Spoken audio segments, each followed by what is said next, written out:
C'est les mêmes qui sont maintenant en train de tabasser Nganou, Francis, sur les réseaux sociaux. Parce qu'il a dit un peu de vérité en faveur du peuple. Légèrement.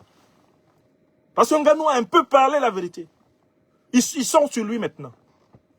Quand il allait tous les jours à Etoudi, leur cirer les pompes, ça, c'était pas la politique. Le jour où il dit un peu de vérité sur ce qui se passe au Cameroun. Ah, Nganou. Certains en profitent pour lui rappeler qu'il est Bamileke. Vous voyez comment le Cameroun est gâté. Vous voyez comment on est méchant chez nous. C'est maintenant que Nganou est Bamileke. Quand il allait tout le temps avec Franck Biya, quand il allait tout le temps à Etoudi, quand il allait faire papa président, maman présidente, quand il allait faire les génuflexions là-bas, il n'était pas Bamileke. Il était devenu Betty Boulou.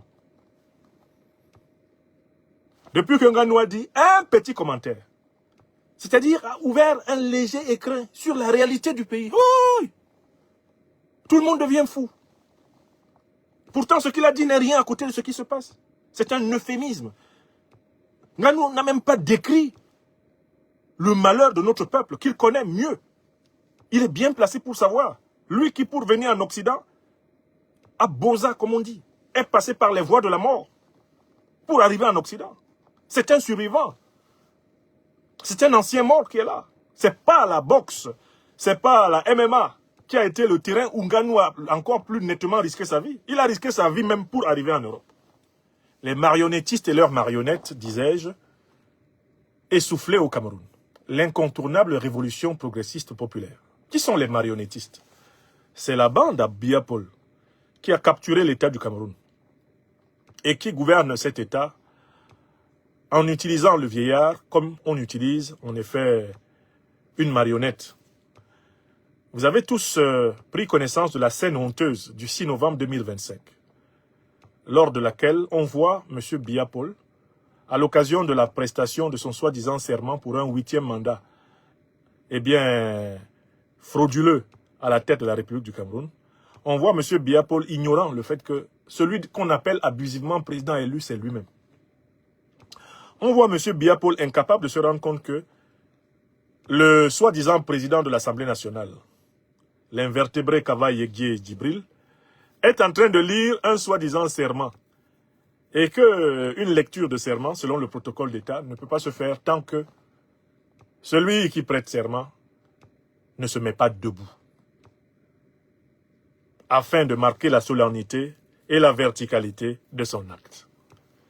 On voit Biya Paul, plus de 92 ans, victime de la loi du temps, complètement perdu et ne sachant pas qu'il est le personnage central de cette cérémonie. Son aide de camp, dans un micro salvateur, dont l'écho nous est parvenu, de lui dire « Levez-vous, monsieur le président, levez-vous. » Il dit quoi? Comment? Comment? On dit « Levez-vous, levez-vous. » Il est en train de lire le serment. Vous devez vous lever. Maintenant? On dit oui, vous devez vous lever.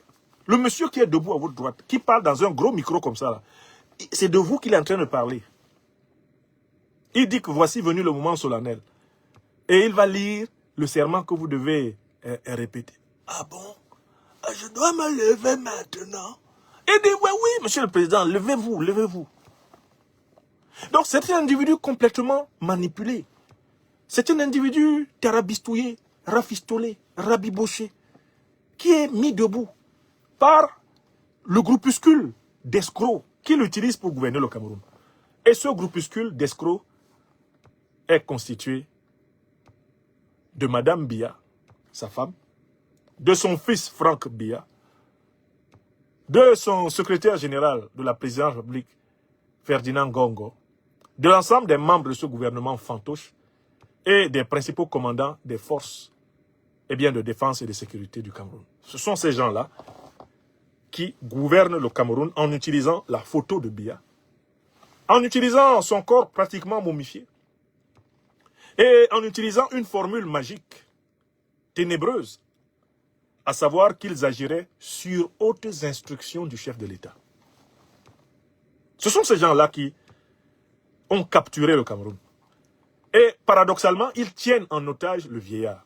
Le vieillard est leur chose, car il est un moyen pour eux de gouverner le Cameroun sans être accusables de l'avoir mal gouverné. Il gouverne en utilisant le vieillard en sénilité très avancée, mais en utilisant également le vieillard pour se défausser de leurs crimes. Car ils pourront toujours, croient-ils, dire, c'est pas nous qui étions président de la République, c'est Paul Biya. Or, le Paul Biya qu'on a vu là, on sait qu'il n'est plus effectivement président de la République. Il n'est pas capable d'assumer cette fonction. C'est une incapacité physique. Et elle serait celle de n'importe qui à son âge. Il ne s'agit pas ici de flétrir le grand âge vers lequel, Dieu voulant, nous avançons. Ce serait se scier, eh bien, la branche de l'arbre sur laquelle la vie nous assied au fur et à mesure qu'on avance. Moi qui parle, j'ai déjà plus d'un demi-siècle. 53 ans sur la Terre. Et bientôt, 54, le 31 mars 2026. Donc, ce monsieur que vous voyez là, c'est une marionnette. Et les marionnettistes, c'est le groupe que j'ai cité. Mais Biya n'est pas la seule marionnette des marionnettistes. Il y a aussi les faux opposants qu'ils ont choisis comme concurrents apparents de Biya Paul le 12 octobre 2025. Ce sont aussi des marionnettes comme Biya. Les 11 individus là qui ont été choisis par le groupuscule que je viens d'indiquer, ces 11 individus-là sont aussi des marionnettes. Est-ce que vous comprenez? Parce que c'est le groupe-là qui a exclu des millions de Camerounais des listes électorales, qui a confisqué les listes électorales. C'est ce groupe-là qui a confisqué la commission électorale. Et il a mis essentiellement les militants du parti au pouvoir. C'est ce même groupe qui a confisqué la Cour constitutionnelle. Et il a mis essentiellement des militants du parti au pouvoir. C'est ce même groupe-là qui confisque les médias d'État, qui confisque le commandement des armées, qui confisque les caisses publiques de l'État du Cameroun et qui les utilise à sa guise. C'est le même groupe. C'est ce groupe qui a nommé les 11 Gugus. Tiroma, Bello Bouba et tous les autres ont été choisis discrètement à la présidence de la République. J'ai oublié de citer Mvondo Ayolo, le directeur du cabinet civil, un autre maître de ce groupe. Ce sont eux qui ont choisi Tiroma, Bello Bouba et tous les autres. Ce sont eux.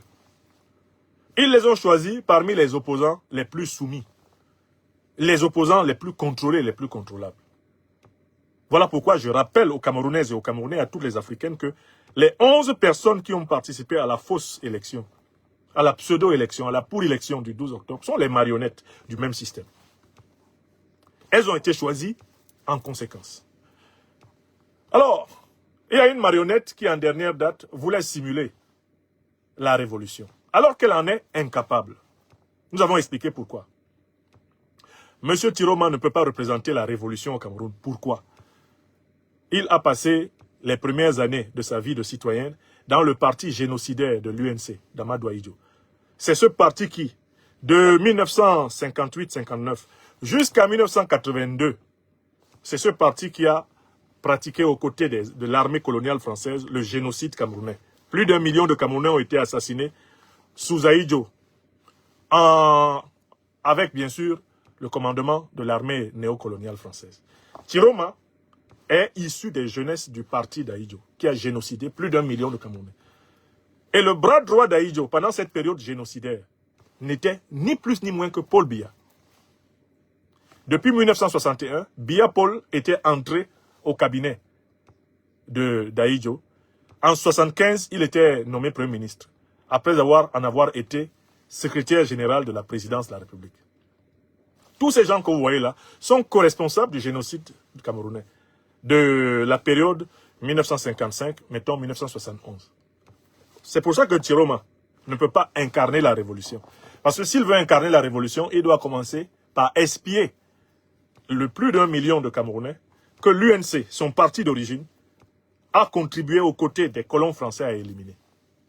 Jamais Tiroma n'a espié cela. Il n'y a pas une seule ligne de reconnaissance pour ce crime. Il n'a jamais demandé pardon. Il croit qu'on ne sait pas. Car avec les Bello Bouba Maïgari, ils étaient de la jeunesse du parti génocidaire. Ils font comme si nous, on ne sait pas que Biya était le bras droit du chef génocidaire camerounais, soumis à son patron français, De Gaulle, et par la suite Pompidou. Ils pensent qu'on ne sait pas. Mais nous qui connaissons l'histoire du Cameroun, nous savons que ces gens-là, c'est le groupe des génocidaires au service du néocolonialisme et de l'impérialisme. Ça, c'est la première raison. La deuxième raison, c'est que ce monsieur-là a fait 5 à 7 ans de prison parce qu'il faisait partie de ceux qui ont tenté, du point de vue du régime Biya, ça c'est une accusation du régime Biya, ceux qui ont tenté de ramener Ahidjo au pouvoir, à partir des tentatives de coup d'État de 1983 et de 1984. Chiroma, qui était donc un jeune cadre de l'UNC d'Ahidjo, est arrêté par Biya dans le cadre de sa purge contre les partisans de son ancien patron. C'était leur problème entre eux, à l'intérieur du groupe génocidaire. Quand il est sorti de là, il est allé dans l'opposition avec comme mentor Bello Bouba Maïgari, lui-même ministre depuis 1972 d'Ahidjo, et par ailleurs premier premier ministre de Biya Paul, Bello Bouba. Ce type-là, ministre depuis 1972, jusqu'à l'instant où je vous parle. C'était lui donc le patron de Chiroma. Et à un moment donné, Bello Bouba pensait que le multipartisme des années 90, avec le soutien de Paris, et peut-être du Nigeria, et peut-être quelques soutiens, lui permettrait de revenir au pouvoir sur les traces de son mentor Ahidjo. Ça n'a pas marché.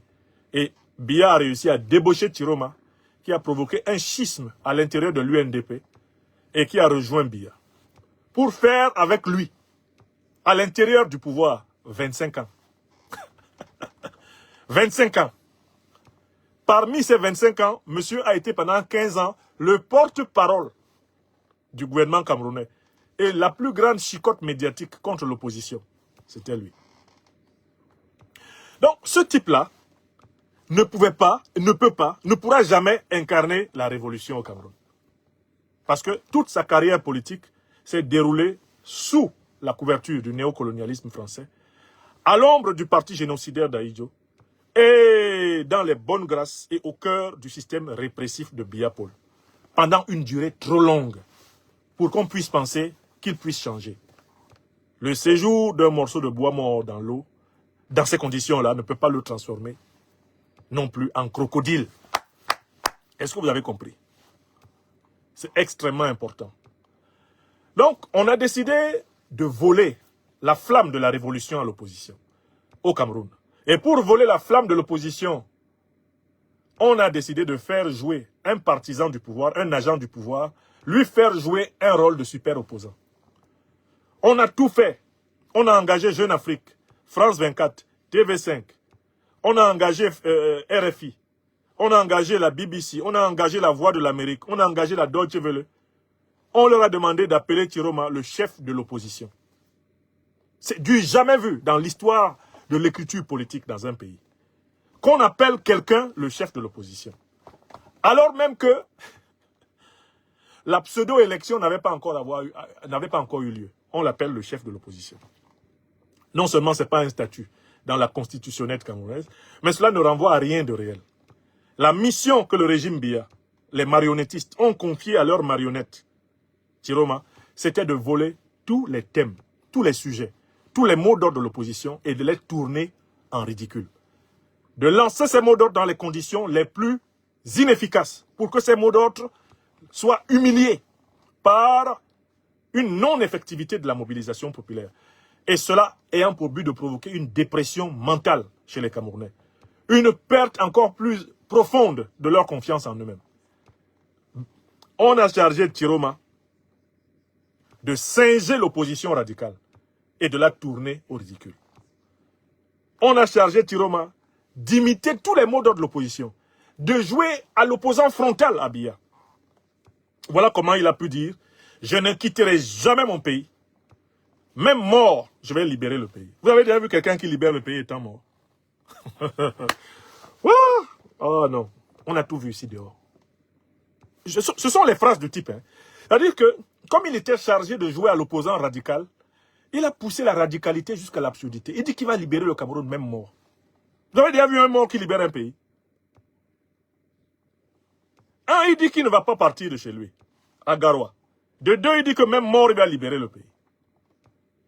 Et puis de trois, il se met à lancer des mots d'ordre qui ont pour but d'empêcher que ces mots d'ordre soient véritablement efficaces. Il les lance toujours dans des contextes où ils ne servent à rien. Exemple. Son premier grand mot d'ordre. Il demande des villes mortes entre le 2 novembre et le 5 novembre. Pourquoi ça s'arrête le 5 novembre? Parce que son patron a son investiture, son patron a son investiture le 6. Et il ne veut donc pas que le 6, il y ait de l'agitation dans le pays. Que sous couvert de villes mortes, etc., les gens soient en train éventuellement de barricader les quartiers, etc. Il ne veut pas de ça. Il dit du 2 au 5. Ville morte. Le jour même où le type s'autoproclame, soi-disant président élu, son Dunguru a levé le mot d'ordre. Vous n'avez pas compris? Et il dit que lui va libérer le pays même étant mort. Astaghfirullah. Et il dit qu'il ne partira jamais de sa maison. Et puis 1, 2, 3, Jeune Afrique, France, RFI, tous ceux qui sont toujours au courant de ce que lui fait, avant les Camerounais, c'est-à-dire les médias français, ils disent qu'il est au Nigeria. Mon ami, mais comment tu as fait pour aller au Nigeria? Ta maison est encerclée par les troupes de Biya. Si tu es au Nigeria, c'est Paul Biya qui t'y a amené. Oui! Il n'y a que les Camerouniens et les Camerounaises qui n'ont pas compris ça. Le type là ne pouvait pas, et ne peut pas sortir de sa maison à Garoua pour aller au Nigeria. Si ce n'est pas Paul Biya, je veux dire les marionnettistes là, comme je les ai décrits, ceux qui exercent le pouvoir au nom de Biya, qui ont organisé sa sortie. Et les Camerounais ne collent même pas les déclarations du type les unes après les autres. Le type a dit qu'il ne partira pas de chez lui. Vous n'avez pas la déclaration? Il dit je ne partirai pas. Même mort, je vais libérer le pays. Et puis 1, 2, 3, on dit qu'il est à Yola. Astaghfirullah. Hein? Le président Maurice Kamto, quand il a été mis en résidence surveillée à Yaoundé, il est resté chez lui. Tout le monde a bien vu comment la soldatesque de Biya l'encerclait chez lui. Et tout le monde savait que le président Kamto était chez lui. Il est sorti d'où là pour aller? Est-ce que le président Kamto est allé se mettre à, je ne sais pas, à Bangui pour faire des déclarations? Parce que pour que lui sorte de sa maison à Yaoundé, pour aller à Bangui, il fallait que les troupes de Biya le permettent, puisque sa maison était encerclée. Il y a un souterrain. Il y a un souterrain il y a un souterrain dans la maison de Tiroma qui sort au Nigeria. Vous croyez ça? Ça fait pitié. Alors donc, le même type qui dit, je ne partirai pas de mon pays, même mort, je vais le libérer. Paf, on apprend qu'il est au Nigeria. Les gens ne se rendent même pas compte que le pouvoir est en train de jouer à la balle avec leur âme. Les Camerouniens et les Camerouniaises s'étonnent. Hey, Tiroma est au Nigeria. Oh. Qui l'a envoyé? S'il est au Nigeria, c'est les gens de Biya qui l'ont placé là-bas. S'il n'est pas au Nigeria, c'est les gens de Biya qui le maintiennent caché dans sa maison. S'il est dans une autre maison dans Garoua, c'est toujours les gens de Biya qui le gardent. Lui-même, il vous a dit qu'il est avec les troupes loyalistes. Que veut dire loyaliste? C'est les troupes de son patron. Donc, le rôle de ce pseudo-opposant, ça a été de ringardiser l'opposition, de ridiculiser l'opposition, de dépoumoner l'opposition, d'essouffler l'opposition. Parce qu'il a été chargé de proférer les mots d'ordre, de désobéissance civile dans des conditions de non-effectivité. Tu ne peux pas appeler à la désobéissance civile et dire, moi je ne partirai pas. Après on apprend que tu es parti. Tu es parti comment? Si tu dis, je préfère libérer le pays même mort, il faut que les Camerounais soient capables de te trouver chez toi. Et si Biya a décidé de te tuer, qu'il te tue chez toi, conformément à tes propos. Et donc, voici un pseudo, voilà, voici une marionnette. Et je suis impressionné par le nombre de Camerounais qui ont même pris au sérieux ses premières déclarations. Quand lui il a dit qu'il était opposant, ceux qui ont cru là, ayez pitié de vos oreilles et de votre cerveau. Le premier devoir d'un citoyen, c'est d'étudier l'histoire de son pays. Le premier devoir d'un citoyen, c'est d'étudier l'histoire de son pays. Être citoyen, c'est connaître l'histoire de son pays. Les Camerounaises et les Camerounais doivent s'asseoir, regarder les hommes politiques qui se proposent à eux et essayer de faire leur traçabilité. Ne serait-ce que sur 30, 40, 50 ans. Répondre à la question, d'où vient politiquement cet individu? Qui l'a fabriqué? Les gens ne répondent pas à ça, ils se mettent à suivre. Ils élaborent une théorie stupide. Il y a un bon diable qui vient d'arriver, on va le suivre. On va quitter le mauvais diable. Qui vous a dit qu'il y a un bon diable? L'expression bon diable, en stylistique, on appelle ça un oxymoron. Ça n'existe pas un bon diable. Car la diabolicité est par définition antinomique de la bonté. Le diable n'est pas bon. Il peut sembler bon, mais il n'est pas bon. Sinon, diable ne veut rien dire. Diabolos signifie celui qui divise. Il ne peut pas être bon. Oui. Il n'y a pas de bon diable ici dehors. Soit tu sers Satan, c'est-à-dire le Dieu inversé, soit tu sers Dieu. Tu ne peux pas dire que je sers le bon diable. D'autres servent le mauvais diable. Il n'y a pas de bon diable. Il n'y a pas de bon diable. Il n'y a pas de bon démon. Ah, voici un démon gentil, je l'aime bien. Lui, il va me tuer à petit feu. L'autre, il tue violemment. Je préfère celui qui tue à petit feu. Mais pourtant, dans tous les cas, tu meurs. Et tu y perds ton âme à servir un démon. Oui! Donc, les Camerounais sont pris dans un jeu entre les marionnettistes et leurs marionnettes. Et à quoi sert ce jeu qui a été créé justement par les Mvondo Ayolo, les Ferdinand Gongo, les Chantal Biya, les Franck Biya, les chefs principaux de l'armée autour de Biya et le gouvernement de Biya? À quoi sert ce jeu? Ce jeu sert à décourager, désespérer les Camerounais pour qu'ils acceptent une succession monarchique à la tête du Cameroun. C'est ça le but. Car en fait, le plan de Biya, c'est de mourir au pouvoir. Et il se prépare à une modification constitutionnelle pour positionner son fils comme vice-président de la République du Cameroun. De telle façon que celui-ci exerce l'intérim du pouvoir en cas de mort, puisqu'il est dans la zone rouge définitive de son existence. À plus de 92 ans, qu'est-ce qui peut lui arriver de nouveau dans les 7 ans qui sont devant lui, si ce n'est de mourir? Il n'y a rien de nouveau qui puisse arriver à Biya dans les 7 ans qui viennent, si ce n'est le fait de mourir. Et il s'y prépare ardemment. Il veut mourir au pouvoir, avoir des obsèques officielles, et il veut assurer les bases arrière de son clan. Voilà pourquoi il a promu un opposant pour fatiguer les Camerounais, décourager les Camerounais, dégoûter les Camerounais de l'opposition. Voilà pourquoi ils ont propulsé ce menteur de Tiroma. Et on l'aide à mentir. On fait semblant qu'il est capable de nuire. On lui accorde une importance tout en sachant qu'il n'est pas important. Et ça a commencé par l'écriture des résultats de leur pseudo-élection. Il n'y a pas de liste électorale. Et il n'y a pas de commission électorale indépendante. Et il n'y a pas de juge électoral fiable. Il n'y a pas de justice électorale. Il n'y a pas de transparence financière dans le mécanisme électoral. Paul Biya a pris ses 53% où? Il les a pris où? Une élection sans liste électorale consensuelle. Tu as 53% de quoi? Les 35%, etc. que Biya, j'entends par là les marionnettistes, attribuent à Tiroma. Ils les ont pris où? Parce qu'il n'y a pas de liste électorale au Cameroun. Aucun parti d'opposition n'a pu consulter la liste électorale camerounaise. Il n'y a pas eu de liste électorale. La commission électorale travaille discrètement et fait ce qu'elle veut. La Cour constitutionnelle fait ce qu'elle veut. C'est-à-dire ce que les marionnettistes veulent. Donc ils ont pris leurs 53% où? La vérité est qu'il n'y a pas de président élu au Cameroun. Il n'y en a pas. Personne n'a gagné les élections. Personne n'a perdu les élections car il n'y a pas eu d'élection. Je recommence. Personne n'a gagné des élections au Cameroun. Personne n'en a perdu car il n'y en a pas eu. L'erreur commence déjà par le fait d'appeler élection ce qui s'est passé le 12 octobre. C'est comme si vous considériez comme élection ce qui s'est passé le 25 octobre en Côte d'Ivoire. Mais il faut être fou pour le dire que c'est une élection. Le mot élection n'est pas réservé pour ce genre de choses. Nous avons créé un concept que nous introduisons dans les sciences politiques africaines, le concept de pourrie élection. Élection pourrie. Oui, on peut appeler ça comme ça. Ce n'est pas une élection.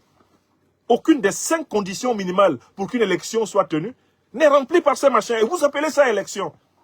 Et je vois les partisans, les rares partisans de M. Biya qui sortent encore. Et il est le président élu. Par qui? Dans un pays sans liste électorale. Un pays sans commission électorale indépendante. Un pays sans justice électorale. Comment vous pouvez revendiquer une légitimité ou même une légalité? Donc en fait, on vole le débat politique profond au Camerounais, qui est la question de la souveraineté populaire. On veut empêcher la révolution.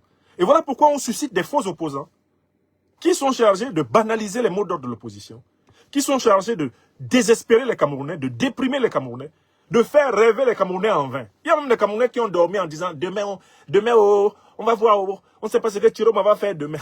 Tiroma, où est les Camerounais?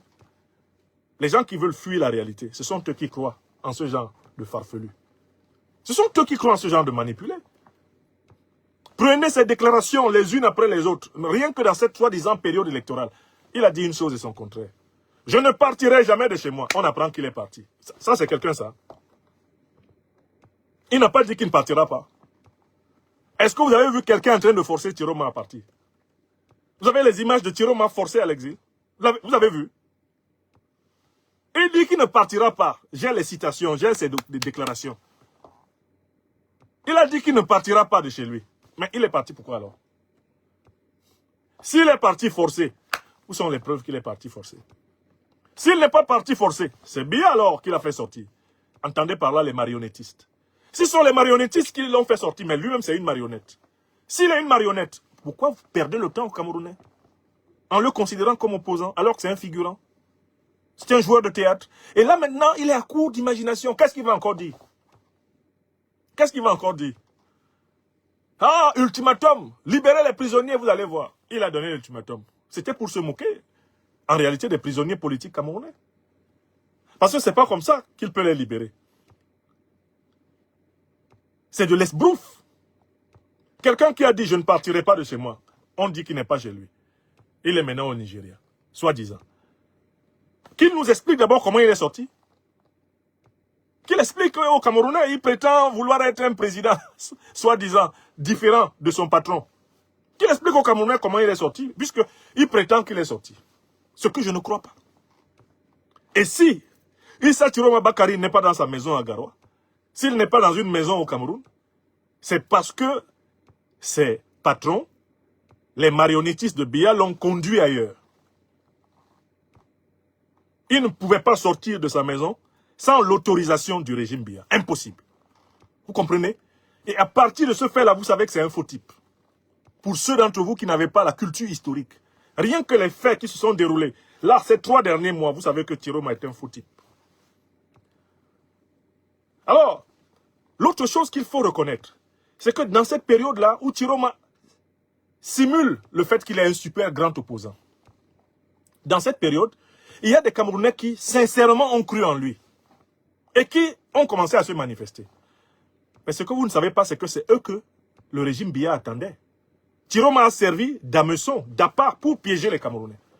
Le régime Biya, qui veut préparer sa succession par son fils, voulait profiter de l'appât, de l'hameçon Chiroma, pour punir tous les Camerounais qui sont remontés contre lui. Pour cueillir ceux qu'il considère comme les meneurs potentiels de la résistance contre lui. C'est un piège. On vous suscite un faux opposant. Vous sortez pour lui. Lui, on ne lui fait rien. Vous, on vous prend tous. Voilà le plan. Quand nous avons dit aux Camerounaises et aux Camerounais, depuis plusieurs mois, plusieurs années, que la mobilisation que nous devons faire doit être une mobilisation transrégionale, transethnique, que ça doit être une mobilisation du nord au sud, de l'est à l'ouest, pour imposer une transition, non pas un individu, mais une transition politico-militaire, afin de nous doter d'une nouvelle constitution fédérale. Et c'est seulement après cette transition qu'on organisera des élections. Quand nous avons dit cela, c'est parce que nous avions vu tous les pièges qui étaient préparés contre le peuple camerounais. Nous avions vu toutes les manipulations qui étaient préparées. Nous avons vu tous les faux opposants qui étaient en train d'être huilés, échauffés, pour singer le langage de l'opposition. Et en réalité, tromper le peuple. Décourager le peuple. Faire croire au peuple que la politique, c'est l'art de mentir, de ruser. L'art de tromper et de violenter. Et entre-temps, le régime Biya a profité du fait que certains Camerounais, certaines Camerounaises ont vraiment cru que Chiroma, ce morceau de bois mort, s'était transformé en crocodile. Ils sont sortis pour lui, on les prend. Les plus zélés d'entre eux, on va jusqu'à les tuer. On emprisonne, on exile des Camerounais. Mais pour un faux opposant, qui vous a dit que lui, il ne partira pas de sa maison? Et maintenant, on vous dit, il n'est pas dans sa maison. Il est où? Il est où? Comment il est sorti comment? Il est sorti comment? Et Jeune Afrique essaie de nous dire le récit. Comment Chiroma s'est retrouvé au Nigeria. Et il n'y a pas un seul paragraphe pour expliquer comment, alors que sa maison est encerclée par les forces de Biya, comment il est sorti pour partir. Il est sorti comment? Chiroma s'est transformé en mouche ou en lézard pour sortir. Hein? Lui, avec ses grands gandouras là, il est sorti comment?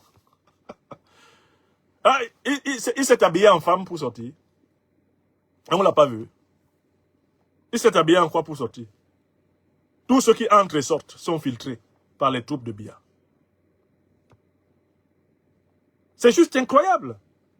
Donc, écoutez, que tout le monde comprenne, une fois de plus au Cameroun, nous n'avons pas d'autre solution que d'agir comme peuple panafricain, au-delà de nos ethnies, de nos religions, de nos régions. Nous n'avons pas d'autre solution que d'agir comme peuple panafricain pour empêcher la capture de l'État par les Biyas, l'oligarchie des marionnettistes, qui utilisent le vieillard pour continuer à piller les milliards du pays. Nous n'avons pas d'autre choix. Les Camerounaises et les Camerounais qui sont dans les forces de défense et de sécurité ont la même responsabilité que toutes les Camerounaises et les Camerounais à l'intérieur et à l'extérieur du pays. Nous devons continuer à convaincre notre peuple que c'est lui le héros. Le héros, ce n'est pas Niamsi ou à Cameroun ou à Afrique. Ce n'est pas tel ou tel individu. Le héros, c'est le peuple camerounais. C'est lui qui doit se produire. Et tant que nous ne retrouvons pas notre âme collective, notre esprit collectif, tant que nous ne nous considérons pas comme un seul et même peuple africain, qui en a marre d'être dirigé par des criminels, des incompétents, dirigés par des corrompus, des ennemis de l'Afrique, tant que nous n'en avons pas collectivement marre, nous allons collectivement subir la honte de ce siècle. Notre mouvement, des Lions et Lions indomptables, de la libération panafricaine du Cameroun, a pris son bâton du pèlerin pour l'expliquer. C'est quand le peuple camerounais va prendre conscience qu'il est un grand peuple africain, qu'il va se comporter comme tel, et qu'il va mettre fin dans une mobilisation populaire en millions de personnes. Rien à voir avec les trucs de Tiroma. C'est des millions de Camerounaises et de Camerounais qui doivent sortir comme un seul homme. Comme les Camerounais sortent lorsque les Lions indomptables de football du Cameroun gagnent une grande coupe continentale ou un grand match mondial. C'est comme cela que nous devons sortir pour libérer le pays. Nous n'avons pas appelé notre mouvement Lions et Lions indomptables par hasard. Car nous savons que les Camerounais, quand ils gagnent ou quand ils doivent gagner, sont capables de se comporter comme un seul et même peuple. Notamment l'euphorie qu'on peut observer chez les Camerounais lors des grandes compétitions remportées ou affrontées par les Lions indomptables. Cette euphorie-là, c'est cette énergie positive que nous devons utiliser pour libérer le pays des tyrans, des voleurs. Ce n'est pas une affaire d'ethnie. Biya Paul, la marionnette suprême, est entouré de voleurs de toutes les ethnies. Ils sont Beti Boulou, ils sont Bamileke, ils sont Bassa, ils sont Peul, les voleurs qui sont avec Biya. Ils sont Haoussa, ils sont Massa, ils sont Mundan, ils sont Tupuri, ils sont Bandem, ils sont Banen, ils sont Bakoko, ils sont Douala. Les voleurs qui sont avec Paul Biya là, ils sont de toutes les ethnies, ce n'est pas un problème d'ethnie. Certes, Biya a concentré son ethnie dans un certain nombre d'unités de l'armée, en leur disant, c'est vous qui êtes au pouvoir. Mais il n'y a qu'à voir l'état de décrépitude de nos régions du centre et du sud pour savoir qu'ils ne sont pas au pouvoir. Ils se sont fait avoir. Il ne faut que compter le nombre de filles et fils du centre et du sud qui ont été massacrés, éliminés, détruits par Biya Paul pour comprendre que c'est une arnaque, la théorie du pays organisateur. Nos frères et sœurs du centre et du sud du Cameroun doivent se libérer de cette illusion et penser en africain. Ne plus avoir peur de leurs propres frères. Personne ne doit entretenir la peur chez quelqu'un à cause de son ethnie. On ne doit pas avoir peur parce qu'on est Bamileke, peur parce qu'on est Beti Boulou, peur parce qu'on est ça. On ne doit pas avoir peur. Nous sommes tous des Africains. Nous sommes le même peuple. Et il y a assez de place au Cameroun pour nous tous. Il y a assez de place en Afrique pour nous tous. Nous devons sortir de ce carcan, de cette prison mentale qui a été construite pour bloquer notre peuple. Et aujourd'hui, les partisans de ce Tiroma, les partisans de ces faux opposants, essayent de présenter la critique qui est formulée contre eux comme étant une critique tribale. Moi, j'ai 53 ans cette année. En 1992, en tant que citoyen camerounais, j'ai voté pour Ni John Fundi. Je suis un Niamsi originaire d'une Cam et du pays Bassa. J'ai voté pour Ni John Fundi, un Bamileke du Nord-Ouest. Les deux yeux fermés, j'ai voté pour lui. Parce qu'à mon âme et conscience, il représentait véritablement une possibilité de changement dans mon pays. Il avait mené une lutte honnête pendant plusieurs années, depuis le milieu des années 80, pour revendiquer le multipartisme dans notre pays. Et il bénéficiait de la confiance la plus large de l'opposition pour les sacrifices qu'il avait consentis. J'ai voté pour lui. Et nous sommes des millions à avoir voté pour lui à cette occasion. Où était l'affaire de l'ethnie dedans? Aujourd'hui, on a une oligarchie multiethnique qui est au service du néocolonialisme, de l'impérialisme et une oligarchie de narcissiques voleurs, kleptocrates qui tient le Cameroun en otage. Nous devons nous en débarrasser dans notre intérêt à tous, du nord au sud, de l'est à l'ouest, en passant par le centre. Pas pour Tiroma, pas pour quelqu'un. Il n'y a aucun Camerounais qui puisse dire « faites-le pour moi ». Nous devons le faire pour nous tous en tant que peuple. Et c'est ce que vous devez comprendre. Tant que nous, Camerounaises et Camerounais, de l'intérieur comme de l'extérieur, ne sommes pas capables de nous regarder comme le même peuple, tant que nous allons nous regarder en Fulbe, en Haoussa, en Massa, en Betiboulou, en Bassa, en Douala, en Bakoko, en Banen, en Bamoun, tant qu'on va se regarder comme cela, là, le pays va se mourir à petit feu. Et personne d'entre nous ne sera fier du Cameroun.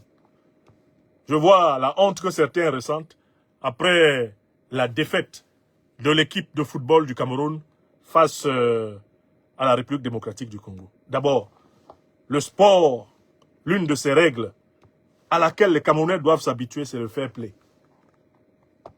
Quand vous regardez le but qu'ils ont marqué contre le Cameroun, est-ce qu'il y a un débat dessus? Quand le Cameroun a marqué à la 92e minute, à peu près dans les mêmes 88e minute, il y a quelques années contre l'Algérie, on était content, oui ou non? Le but était régulier, oui ou non? Oui. Le but congolais était régulier, oui ou non? Oui. Mais il faut apprendre à accepter la réalité. Il faut aimer la vérité. Le 1-0 congolais, il est amplement mérité. Le plat du pied de Chancel Mbemba est incontestable. Oui. Et un peuple grandit quand il est capable de dire aux Congolais, félicitations. Et aux lions indomptables, courage. Oui. Il faut développer cette attitude-là et sortir du fanatisme vulgaire. Sortir du fanatisme vulgaire. Il y en a qui comptaient sur une victoire des lions indomptables pour couvrir l'ignominie de la dictature de Biya. Et c'est ce que Biya a toujours fait avec les lions. Il a toujours récupéré les lions indomptables pour légitimer son pouvoir illégitime. Bon, de ce point de vue, à quelque chose, défaite est bonne. Il vaut mieux perdre. En fait, on peut dire merci aux lions indomptables d'avoir perdu dans ces conditions. Leur défaite a le mérite de nous ramener à notre triste réalité. Parce qu'on était encore parti pour un épisode d'euphorie, hein, d'auto-hallucinogène, un épisode d'auto-fiction, de mensonge à soi-même, avec une qualification en Coupe du Monde. Je vois comment les hagiographes du storytelling Biya kleptocratique auraient récupéré cette victoire pour dire l'homme lion encore frappé. Hein? On vous a toujours dit que c'est un président qui nous porte bonheur. Vous voyez, on vient d'être qualifié pour la Coupe du Monde. Ils allaient récupérer ça. Maintenant que le Cameroun est éliminé, ils font comme si ce n'est que du football. Alors qu'ils sont derrière, récupérer les stars du foot. C'est les mêmes qui sont maintenant en train de tabasser Nganou, Francis, sur les réseaux sociaux. Parce qu'il a dit un peu de vérité en faveur du peuple. Légèrement. Parce que Nganou a un peu parlé la vérité. Ils sont sur lui maintenant. Quand il allait tous les jours à Etoudi, leur cirer les pompes, ça, c'était pas la politique. Le jour où il dit un peu de vérité sur ce qui se passe au Cameroun. Ah, Nganou. Certains en profitent pour lui rappeler qu'il est Bamileke. Vous voyez comment le Cameroun est gâté. Vous voyez comment on est méchant chez nous. C'est maintenant que Nganou est Bamileke. Quand il allait tout le temps avec Franck Biya, quand il allait tout le temps à Etoudi, quand il allait faire papa président, maman présidente, quand il allait faire les génuflexions là-bas, il n'était pas Bamileke. Il était devenu Betiboulou. Depuis que Nganou a dit un petit commentaire, c'est-à-dire a ouvert un léger écrin sur la réalité du pays. Oh, tout le monde devient fou. Pourtant, ce qu'il a dit n'est rien à côté de ce qui se passe. C'est un euphémisme. Nganou n'a même pas décrit le malheur de notre peuple, qu'il connaît mieux. Il est bien placé pour savoir. Lui qui, pour venir en Occident, à Boza, comme on dit, est passé par les voies de la mort pour arriver en Occident. C'est un survivant. C'est un ancien mort qui est là. C'est pas la boxe, c'est pas la MMA qui a été le terrain où Ngannou a encore plus nettement risqué sa vie. Il a risqué sa vie même pour arriver en Europe. Et pourquoi? Parce que notre pays, le Cameroun, est incapable de donner à sa jeunesse les conditions d'une vie digne. Vous parlez de quoi? On n'a même pas le courage, d'encourager ceux qui disent la vérité. Comment voulez-vous qu'on soit libre? Si nous sommes un peuple d'auto-menteurs, on se ment. On aime se mentir entre nous. Un faux opposant surgit, on croit en lui. Comment on veut être libéré si on croit aux faux opposants? Un sportif a enfin le courage, contrairement à tous les autres qui ont même fait la campagne du tyran. Il se lève enfin, dit un peu de vérité. Certains se lèvent pour le traiter de tous les noms d'oiseaux et lui rappeler sa tribu. Un pays peut se libérer avec ce type d'esprit? C'est très difficile. Parce qu'en fait, les Camerounais sont mentalement enchaînés. Les chaînes mentales sont plus lourdes au Cameroun que les chaînes physiques. Les prisons du Cameroun détiennent moins de prisonniers qu'il n'y a de Camerounais. Beaucoup de Camerounais marchent à l'air libre, mais avec le cerveau enchaîné par les mensonges de l'ethnie, les mensonges de la religion, les mensonges de la tribu, les mensonges du parti, les mensonges du leader Messi, qui se présente comme un sauve-nous, sauve-nous, sauve-nous. La haine de la vérité, dans mon pays, le Cameroun, est la véritable source des ténèbres qui pèsent sur lui. Voilà la vérité. Il nous faut aller vers une politique de vérité. Et on va vers une politique de vérité quand on va vers des vérités qui ne nous plaisent pas. Parce qu'il y a des gens qui font leur tri des vérités. Quand c'est vrai, c'est vrai. Que cela te plaise ou non. C'est déjà cette habitude qu'il faut prendre. Quand c'est vrai, que cela te plaise ou non. C'est vrai que tu es niais, candide, naïf. Si quelqu'un qui te dit, je ne partirai pas de chez moi, même mort, je vais te libérer. Après, tu apprends qu'il est à l'étranger, sans te rendre compte qu'il t'a trahi. Il te faut être particulièrement endormi pour ne pas avoir noté que c'est un faux type qui fait des choses comme ça. Oui! Et moi, je suis l'empêcheur de tourner rond. Je suis le poil à gratter. Je suis la mauvaise conscience des Camerounais qui veulent dormir en plein jour au premier banc. Avec mes camarades du mouvement des Lions et des Lions indomptables de la libération panafricaine du Cameroun, nous investissons dans un avenir solide. Lorsque la politique va retrouver son sens, le service du bien commun, il faudra compter avec nous. Car c'est ce que nous faisons maintenant. Nous disons la vérité au prix de tous les colibés. Nous nous accrochons à la vérité, à ce qui est juste et vrai pour notre peuple. Malgré les cris d'orfraie, et bien de tous les chapeliers, depuis les Pavloviens jusqu'aux fanatiques, sans oublier les ethnocrates et les fatalistes. Nous tenons bon, car nous savons que c'est sur ce pilier de vérité qu'une véritable politique sera possible un jour dans notre pays natal. Que Dieu bénisse les Camerounaises et les Camerounais éveillés et qu'il nous donne à tous la force de continuer à aider notre peuple à aller vers la révolution populaire progressiste, unique voie de succès du peuple camerounais. Il n'y a pas d'autre.